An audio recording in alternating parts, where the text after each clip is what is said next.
Hey,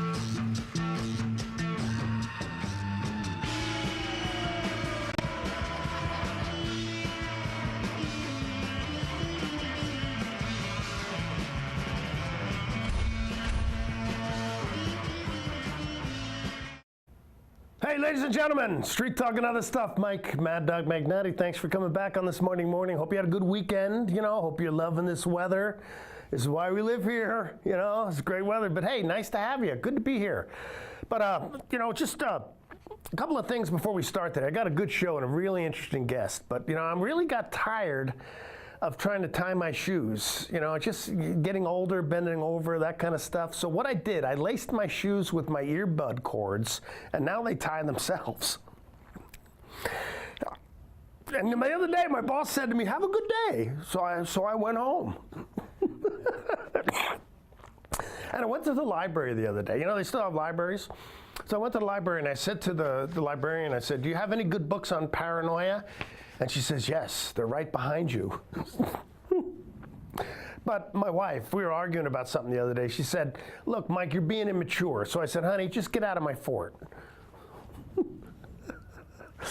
Okay, so Street Talk and Other Stuff. Mike, Mad Dog Magnati. Yeah, you want you to stick around. I got a good guest. This gentleman falls into the category of, if you don't know him, you should. But hey, so stick around. We'll be right back.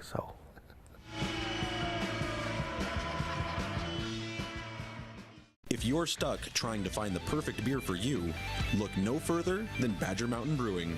We specialize in creating tantalizing craft beers that will soothe any picky taste buds and will satisfy your cravings. Check out everything from our amazing honey blonde that will appease even the most finicky taster, or a delicious frothy stout for dark beer lovers. Experience them all at Badger Mountain Brewing.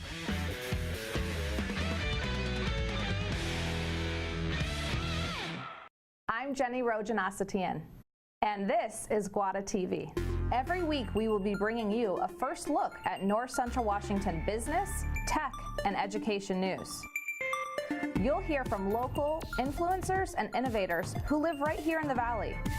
Together, we'll discuss hot topics, current events, and resources that can support your business, our schools, and this community. Join me every week, and let's get inspired.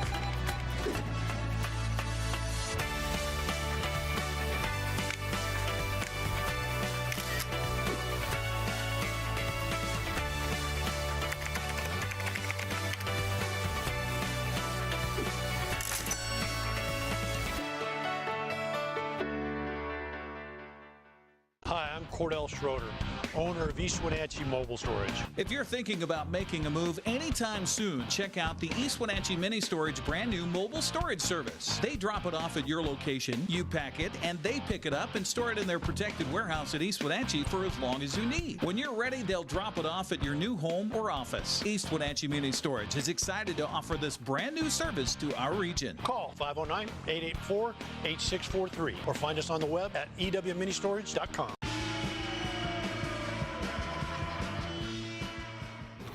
Okay, Street Talk and Other Stuff. Mike, Mad Dog Magnati. I'm very happy to introduce my friend Michael Carlos. Michael, Thank you. Good to see you. Good to see you, Mike. Thanks for having me on. Now, this guy, you should know this guy, okay? Because he's just a good friend of ours, Cynthia Brown, who's been on the show before, a friend of both of ours. She described him as a Renaissance man, which... Renaissance man is Come on, don't be humble. I've been called that before, but it makes me feel like I should be wearing tights and a big fluffy shirt and reciting Shakespeare or Chaucer or something like that. Well, the thing is, though, like I said, when she said they call you a Renaissance man, can you cook? Because that, to me... I make a mean Chicago-style stuffed pizza. There we go. I picked up in Chicago, which is where I lived before I moved to Wenatchee. Mm-hmm. All right, so tell us a little bit about yourself. Tell people why. Like I said, this is a guy you should know. So... Why you should know me? Yeah. Well, hopefully a lot of people know me for my work as a recording artist in the area. I've been living here for 15 years, and I have picked up a reasonable following around my art, and that's been a blessing and a real gift to be able to perform locally and to be invited to some of the bigger venues. I know we just ran into each other when I performed at the Apple Blossom just like the Apple Festival. Blossom. and I know you've been down to Wally's.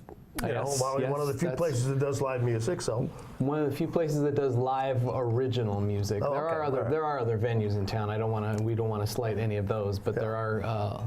But a lot of them cater more to, like, a lot of them are restaurants that have background music, and I've played some of those too, like Taste Buds and that's one that's got a strong program of music every Saturday evening to go along with your dinner, and but that's not the best environment for an original artist because we prefer a listening room, and that's, you know, when you're background music, you're not being heard. You're being heard, but not listened to.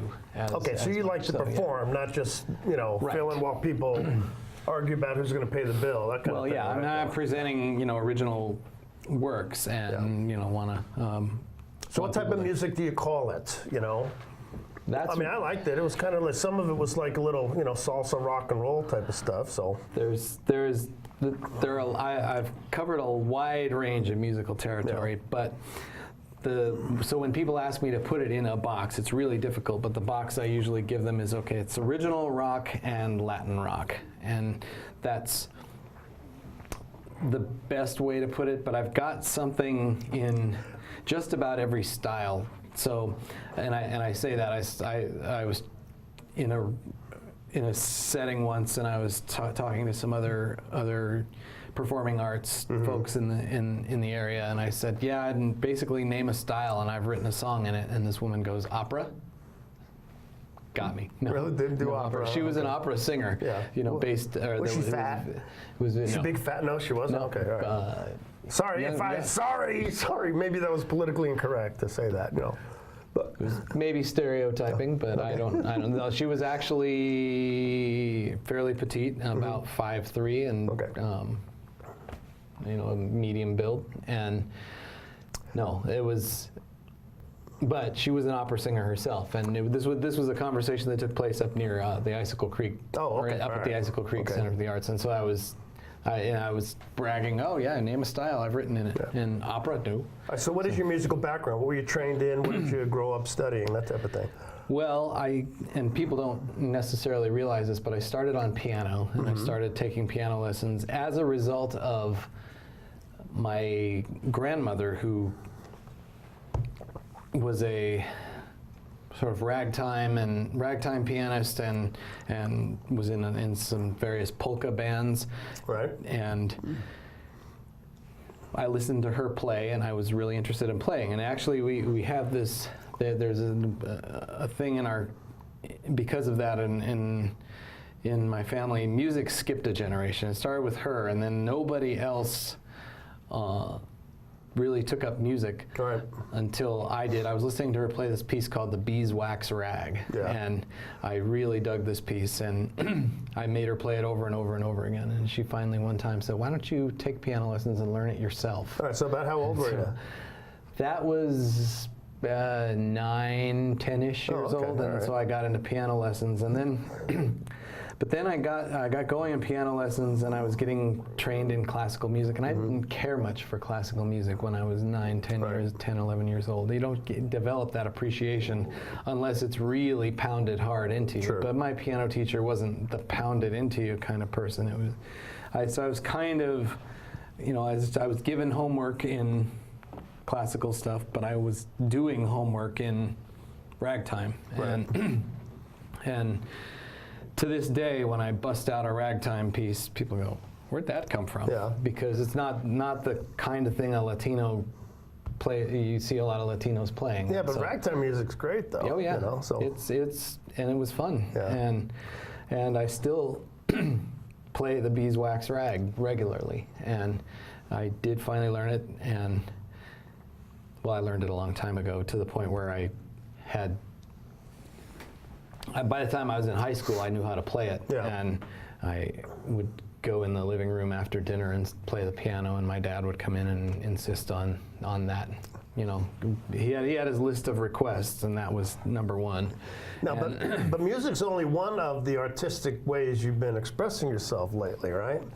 I mean, you broke into community theater a few years back. I did break into theater a few, tell us about that, a few years ago. Well, so I released my last full-length album in late 2013, and by about 2015, I was, I take a long time to create and to produce an album. I spent a lot of time thinking it through, and I still write albums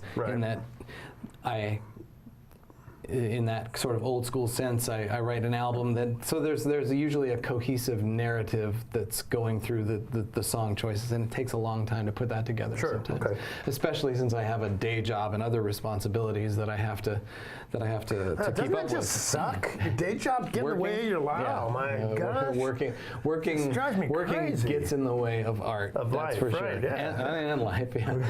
Never mind that it makes life possible, but it anyway, so I take a long time, and I was getting around, a couple years had gone by already, or a little time had gone by, and so I didn't really have a lot of new ideas, creative ideas brewing, and so I thought, well, theater would be an interesting outlet to be in the creative arts, but not have be putting the pressure on myself to write another album right away, and so this opportunity came along for this little show called Spam-A-Lot, and which is the spoof on Monty Python, mainly on the Holy Grail, and I liked Monty Python and the Holy Grail. Now, who doesn't? Who doesn't? Right. Good grief! Drives my wife crazy. Because we have to stop it and act out the scenes, and then start it up again. So that became the Apple Blossom musical 3 years ago, I think it was. And when danger reared its ugly head, brave Sir Robin turned and fled. Right. Nothing of the sort. Well, I was cast as Tim the Enchanter, which was I remember.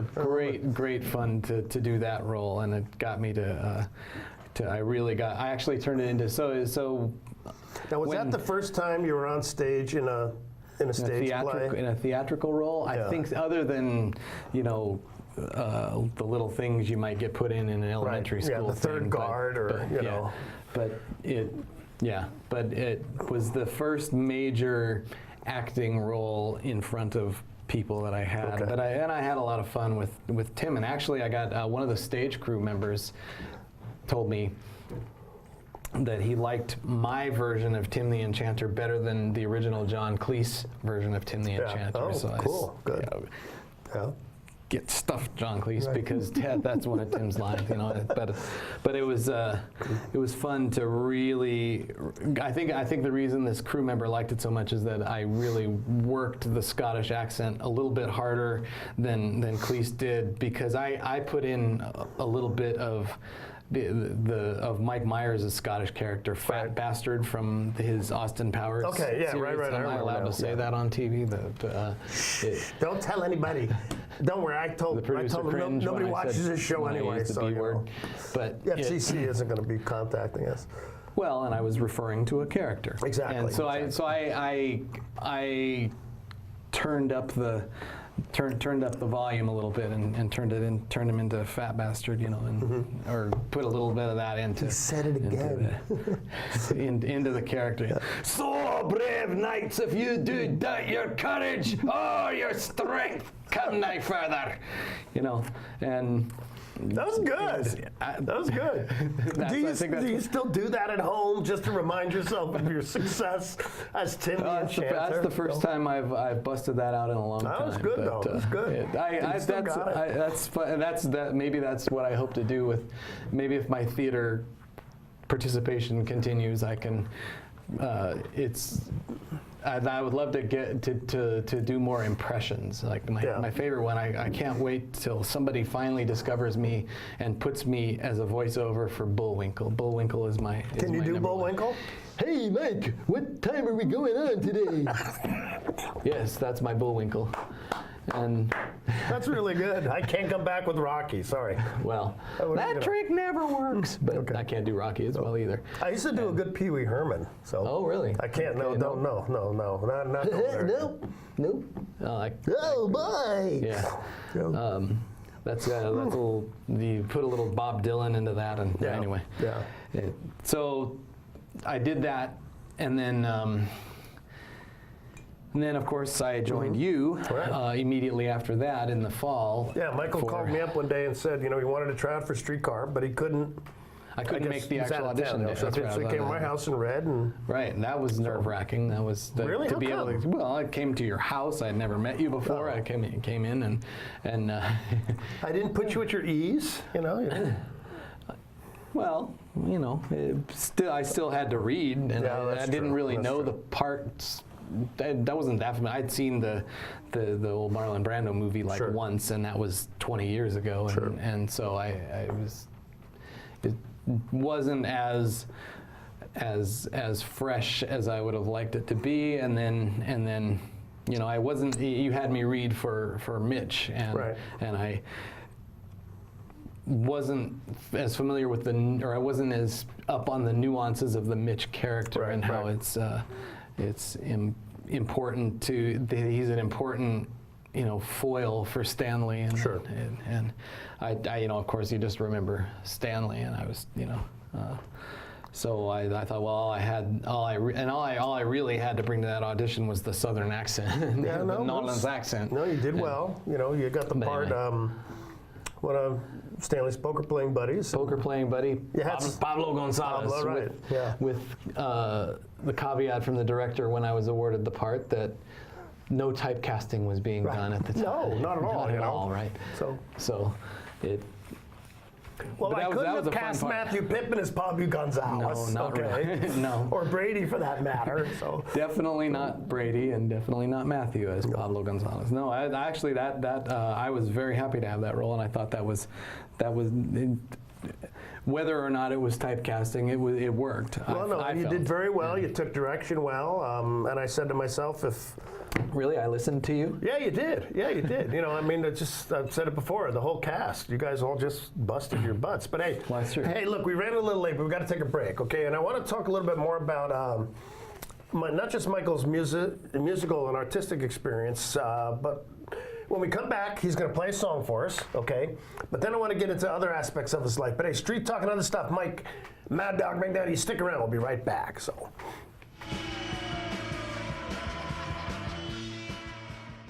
Happy spring, Wenatchee Valley from Collins Fashions. We are so ready for your Wenatchee lifestyle special events and vacation time. Colorful tees and tunics, embroidered and colorful ankle jeans, capris and shorts from Not Your Daughters, Jag, Liverpool, French dressing, etc. Beautiful mom of the bride or groom dresses, sundresses too. New shoes and sandals from Soft, Bueno, Nicole, Naked Feet. Spring Brighton handbags and jewelry are amazing. Please stop into Collins and let us style and pamper you, where fun meets fashion in downtown Wenatchee.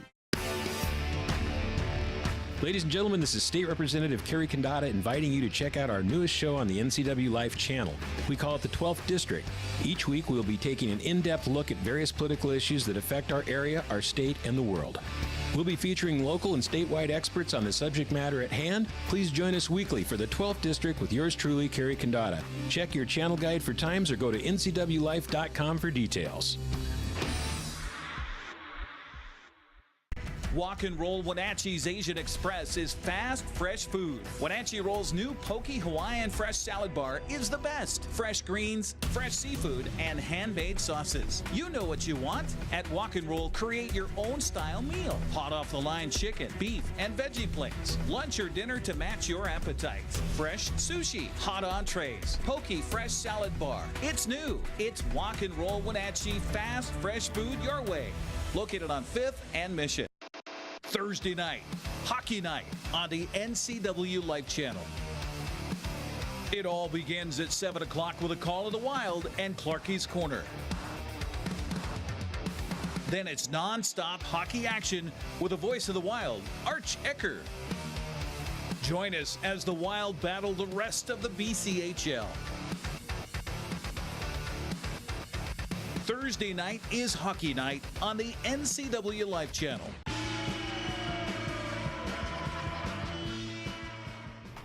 Okay, we're back. Street Talk and other stuff. Talking with Mr. Michael Carlos today, who is a very accomplished local musician. He's also got another interesting aspect of his life we're going to talk about But you know, hey, got a musician here who's good. Let's come on. Let's let's go there.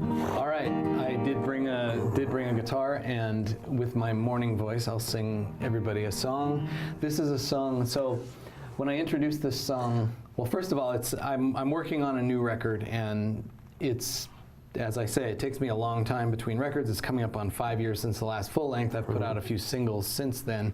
This is intended for the new record. It's a cohesive look at some relationship difficulties of the not too distant past, and this is a song. So I introduced this song as, well, I've been in the same relationship for 25 years, and it's been with different women, but it's been the same relationship.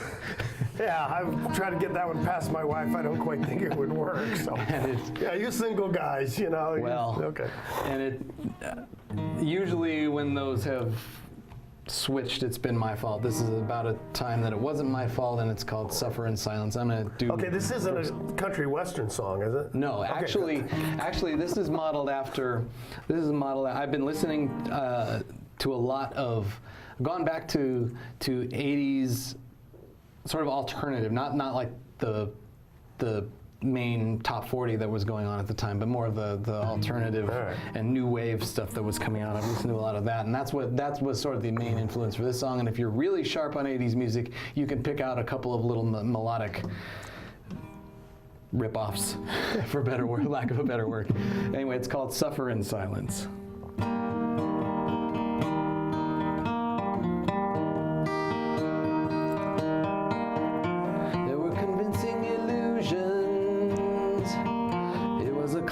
Disguise. There was constant confusion, no one watching the signs. It's like chasing a shadow, you never catch up. Feels like the gallows, like being shot in the guts. And she said, and she said, and she said, you can suffer in silence. Go and look for some distractions. Don't tell anyone, shut up. Don't tell anyone, suck it up. There were petty excuses. There were lead-ons and lies. Rumors and secrets. And an ugly surprise. And she said, she said, she said, you can suffer in silence. Go and look for some distractions. Don't tell anyone, shut up. Don't tell anyone, suck it up. Swallow your words and bite your tongue. While I sweep it all under the rug, the party line's been handed down, and your name's nowhere to be found. Swallow your words and bite your tongue. While I sweep it all under the rug, the party line's been handed down, and your name's nowhere to be found.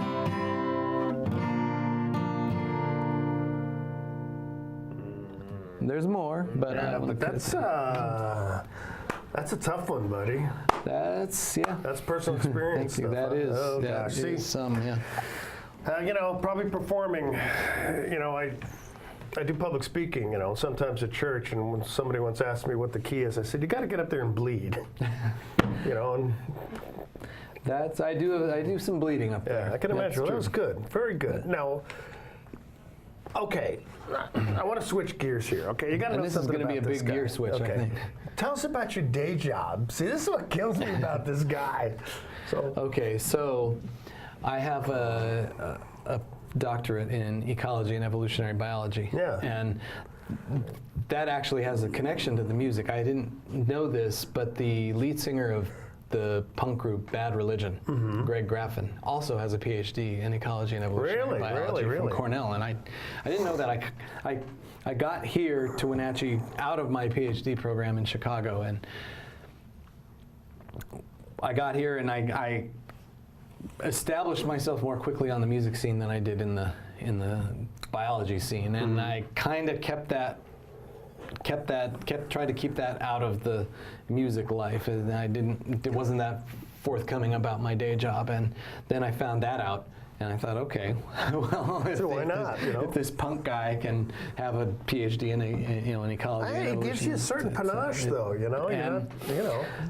So I've been here employed by the Forest Service Research Lab, not the main Forest Service, the ranger districts in the National Forest System, but there's also in the Forest Service there's a research and development side, and there's a research lab here in Wenatchee, part of what's called the Pacific Northwest Research Station, and we're headquartered in Portland, and there are labs around Washington, Oregon, and Alaska, and I'm at the lab here in Wenatchee, obviously, and my research is I've got a couple of sort of disparate areas of research. The main one that I spend the most of my time on is on fisheries biology and fisheries management, applied fisheries management, and or applied fisheries science for management. And if one of your 5 viewers is well, it might be 6. It might be 6 if my wife is watching. I've been picking on him about that, but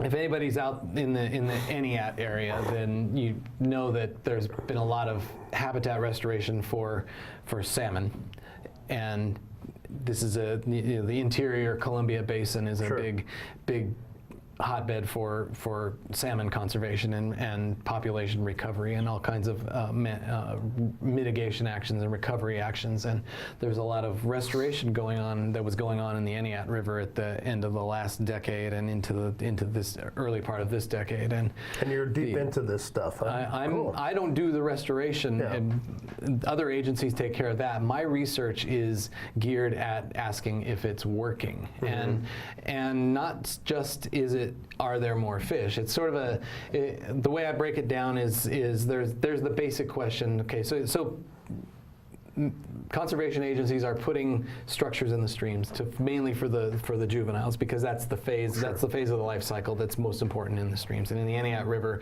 lots of big engineered log jams go into the river, and these are to create stream pools that are rearing habitat for the juveniles. And so the question for me is not just, well, okay, if you built it, did they come?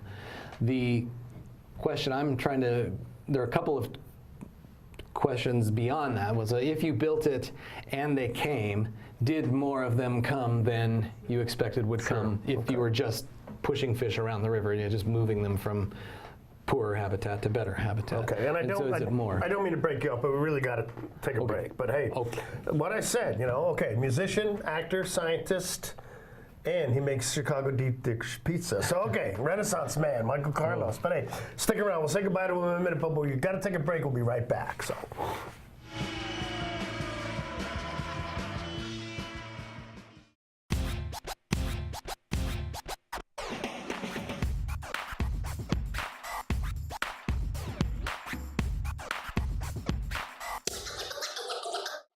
The Arbiter of Stoke is a series that highlights a variety of outdoor adventure sports that are available in the Pacific Northwest. I dedicate my time to enjoying this natural playground. The decision is yours. How will you keep your stoke?